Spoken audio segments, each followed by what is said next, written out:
ઉના તાલુકાના કાળાપાણ ગામે મહિલા શિક્ષક પર થયેલા હુમલાના ઘેરા પ્રત્યાઘાત પડ્યા છે। કાળાપાણ પ્રાથમિક શાળાના શિક્ષિકા રમાબેન ડાભી જ્યારે ચાલુ ક્લાસે બાળકોને ભણાવી રહ્યા હતા ત્યારે ગામના જ મહિલા સરપંચ અને 4 મહિલાઓએ ક્લાસમાં ઘૂસી તેમની પર હુમલો કરી માર માર્યો હતો। આ ઘટનાને પગલે સમગ્ર શૈક્ષણિક જગતમાં આક્રોશની લાગણી જોવા મળી રહી છે।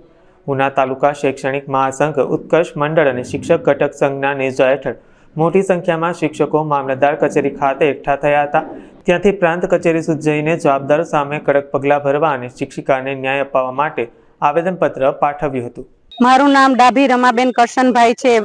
શનિવારના રોજ મારી સાથે જે ઘટના બની, સરપંચ દ્વારા માર મારવામાં આવ્યો વાલીગણ સાથે લઈને, જો કોઈ એવો જ પ્રશ્ન હતો તો એ લોકો મારી સાથે બેઠક કરી, આચાર્ય સાથે બેઠક કરી અને આ પ્રશ્નનું સોલ્યુશન થઈ શકતું હતું, છતાં પણ એ લોકો ડાયરેક્ટ રૂમમાં કરીને મારા પર જે માર માર્યો છે, આવી ઘટના કોઈ અન્ય શિક્ષિકાઓ સાથે ન બને ભવિષ્યમાં તેની તકેદારી રાખવા માટે સરપંચશ્રીના શિક્ષણને લગતા કડક કાયદાઓ ઘડવામાં આવે અને સ્ત્રી સુરક્ષા માટે એની રચના કરી અમને ન્યાય આપવામાં આવે।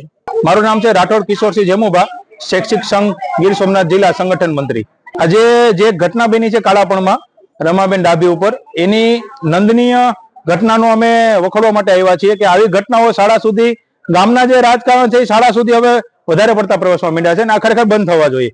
આવો કોઈને હક નથી કે કોઈ શિક્ષકો ઉપર કે કર્મનિષ્ઠ શિક્ષક ઉપર કે કર્મચારી ઉપર કોઈ પણ અધિકારી કે કોઈ પણ ગામનો વ્યક્તિ આવીને જેમ ફાવે વર્તન કરે અને કોઈને અડધૂત કરે અને કાયદાનું કામ કાયદાને કરવા દેવું જોઈએ। જો બેન સાથે કોઈ વ્યવસ્થામાં એમને અણચડ હતી તો કાયદાકીય પગલાં ભરવા જોઈએ। અમારી ચેનલ થ્રુ કોઈ પણ રજૂઆત કરવી જોઈએ। ડાયરેક્ટ કોઈ પણ આવી અને આવું અધ્ધતાઈ ભરેલું વર્તન કરે એ કેટલી અંશે વ્યાજબી ગણાય। એના માટે થઈને અમે તમામ શિક્ષકો સ્વેચ્છાએ બધા આંદોલનમાં જોડાય અને પ્રાંત સાહેબને આજે આવેદન આપ્યું છે કે આમાં જે કઈ પણ જે દોષીઓ છે એમને સજા થવી જોઈએ અને જે કઈ પણ આની અંદર કડીમાં સામેલ હોય તમામ ને સજા થવી જોઈએ। ના, સંઘને રજૂઆત નથી કરી, અમને અધિકારી દ્વારા એવું જાણવા મળ્યું છે કે એમને રજૂઆત કરેલી। આ ઘટનાને 2 દિવસ પહેલા બેને રજૂઆત કરેલી છે, સમાચાર છે નહીં, અમારે રજૂઆત 2 દિવસ પહેલા જ આવી છે બેનની ઉપર જે ઘટના બની ત્યારે સંઘ લેવલથી અમને જે પ્રશ્ન આવ્યો એની રજૂઆત કરવા માટે સાહેબ પાસે આવ્યા છે અમે। ભાઈ અમને સંઘને રજૂઆત નથી કરી, રમાબેન પાસે કોઈ લેખિત પુરાવો હોય સંઘનો તો આપે અમને। રમાબેને રજૂઆત કરી છે, અધિકારીઓને કરી હશે, કોઈ કનડગત હોય તો ચેનલ થ્રુ, કેમ કે અમારે પહેલેથી સરકારી કર્મચારીઓને અમે બને ત્યાં સુધી ચેનલ થ્રુ ચાલીએ છીએ, જ્યાંથી કોઈ નિર્ણય ન આવે ને આવી ઘટનાઓનો કોઈને સંદેશ પણ ન હોય કે આવી ઘટના કોઈ બનશે। આવડી મોટી ઘટના બનવા પાછળ કોઈક ને કોઈ કારણો હશે।